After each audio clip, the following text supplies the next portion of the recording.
आप देख रहे हैं सौगंध टीवी, सौगंध वतन की। हम लोग अपने हॉस्टल में जैसे ऑफ कोर्स छुपे हुए थे कि डोर्स शट करके रखे, कर्टन्स डाल के रखे, बट हम बालकनी से जितना देख पा रहे थे पूरे कैंपस में जगह जगह फ्लेम्स दिख रही थी। इतना सब कुछ देखने के बाद जो हम पे जो मेंटल ट्रॉमा पड़ा है, उसके बाद पढ़ाई वहाँ करना मुझे नहीं लग रहा पॉसिबल है। वैसा माहौल ही नहीं है कि वहाँ पर हम पढ़ सकें। जो हमारे बाकी फ्रेंड्स हैं, जो हमारे क्लासमेट्स हैं, कोई भी अब मणिपुर में नहीं है। उनके घर चला दिए गए हैं, उन्हें भागना पड़ा अपने घर से। कुछ लोग रूरल एरियाज़ में जा रहे थे, जंगल में जा रहे थे, तो वहाँ पर पढ़ाई अब पॉसिबल है ही नहीं है। हम इतना सब कुछ फेस करने के बाद, इतना सब कुछ झेलने के बाद, हम चाहते हैं कि जितने भी लोग हैं बाहर के बच्चे अपने अपने स्टेट के हिसाब से वहाँ पर जो भी सेंट्रल यूनिवर्सिटीज़ हैं कोर्स के हिसाब से उनका वहाँ ट्रांसफ़र करा दिया जाए। नमस्कार, आप देख रहे हैं सौगंध टीवी और मैं हूँ आपके साथ राधिका शर्मा। मणिपुर, जी हाँ मणिपुर, जहाँ से एक बेहद ही शर्मनाक किस्सा निकल के सामने आ रहा है, जहाँ आगजनी हो रही है, झगड़े हो रहे हैं, लड़कियों के साथ दुष्कर्म किए जा रहे हैं। बहुत से ऐसा हमारे युवा हैं जो वहाँ अपनी पढ़ाई पूरी करने के लिए जाते रहे हैं।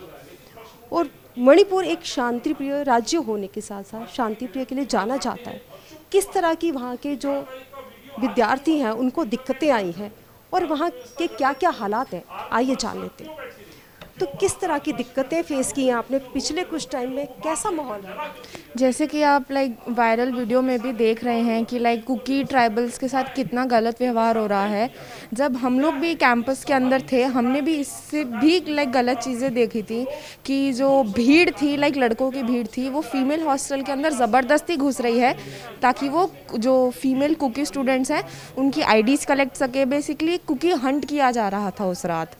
उस टाइम पे जो पुलिस थी, हमने बाहर कुछ देखे थे पुलिस ऑफिसर्स, बट या तो कुछ करने में असमक्ष थे या फिर उन्होंने जानबूझ के कुछ नहीं किया था। हम लोग अपने हॉस्टल रूम से कॉल भी करने की कोशिश कर रहे थे कि पुलिस को, वुमेन्स हेल्पलाइन, जो भी हम कर पा रहे थे, बट हमें कहीं से उस टाइम पे हेल्प नहीं मिली थी।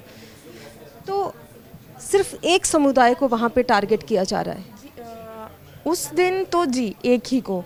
तो क्या ये पहली घटना हुई है वहाँ पे या इससे पहले से इस तरह की घटनाएं होती आ रही हैं? हम लोग जैसे अभी सेकेंड ईयर स्टूडेंट हैं, हमने जितना वहाँ के इतिहास के बारे में जाना है, वहाँ के जो लोकल बच्चे हैं वो बोलते हैं कि थोड़ी बहुत अनबन दोनों कम्युनिटीज़ में हमेशा से ही रही हैं।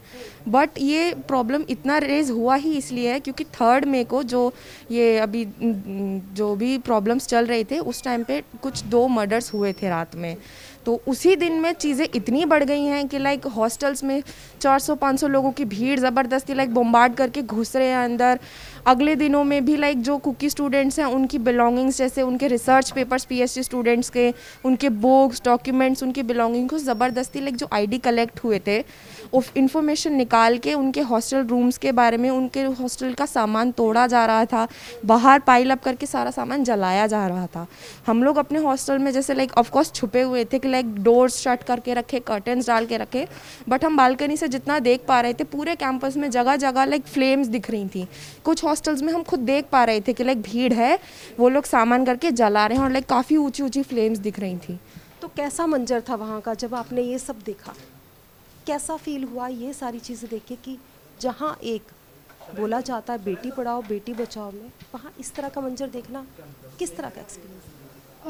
इतना सब कुछ देखने के बाद जो हम पे जो मेंटल ट्रॉमा पड़ा है, उसके बाद पढ़ाई वहाँ करना मुझे नहीं लग रहा पॉसिबल है। वैसा माहौल ही नहीं है कि वहाँ पर हम पढ़ सकें। ना ही हमारे पेरेंट्स जो है वो हमें भेजना चाहते हैं उतने अनसेफ एनवायरनमेंट में। एंड जो हमारे बाकी फ्रेंड्स हैं, जो हमारे क्लासमेट्स हैं, कोई भी अब मणिपुर में नहीं है। उनके घर चला दिए गए हैं, उन्हें भागना पड़ा अपने घर से। कुछ लोग रूरल एरियाज़ में जा रहे थे, जंगल में जा रहे थे, तो वहाँ पर पढ़ाई अब पॉसिबल है ही नहीं हुआ। तो क्या वहाँ जो पढ़ाई आप लोग कर रहे थे, पढ़ रहे थे, उसमें क्या वहाँ के जो कुकी समुदाय और दूसरे समुदाय की जो लड़कियाँ हैं वो भी आपके साथ पढ़ रही थी? जी, दोनों ही कम्युनिटीज़ के हमारे क्लासमेट्स थे, सब एक साथ पढ़ते थे वहाँ पर। क्या मांग लेकर, अगर पूछा जाए, क्या मांग लेकर आप यहाँ पे किस उम्मीद के साथ आए? हम इतना सब कुछ फेस करने के बाद, इतना सब कुछ झेलने के बाद हम चाहते हैं कि जितने भी लोग हैं बाहर के बच्चे अपने अपने स्टेट के हिसाब से वहाँ पर जो भी सेंट्रल यूनिवर्सिटीज़ हैं कोर्स के हिसाब से उनका वहाँ ट्रांसफ़र करा दिया जाए।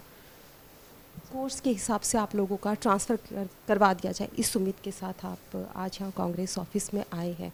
क्या लगता है आपको, कितनी उम्मीद है, कितनी आपकी सहायता होगी या कितनी आपकी सरकार की तरफ से अभी सहायता होगी?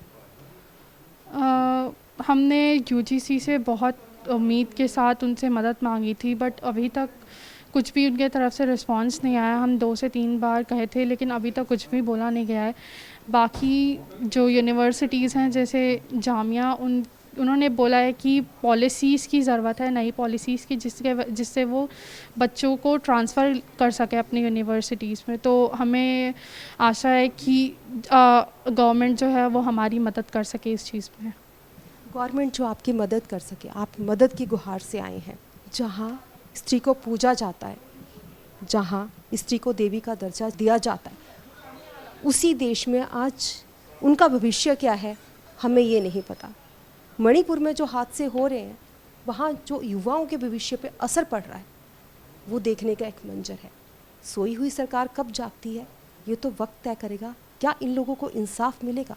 इन्हीं सब खबरों के साथ जुड़े रहिए हमारे साथ, देखते रहिए सौगंध टीवी। कैमरामैन अंकित के साथ राधिका शर्मा। आप देख रहे हैं सौगंध टीवी, सौगंध वतन की।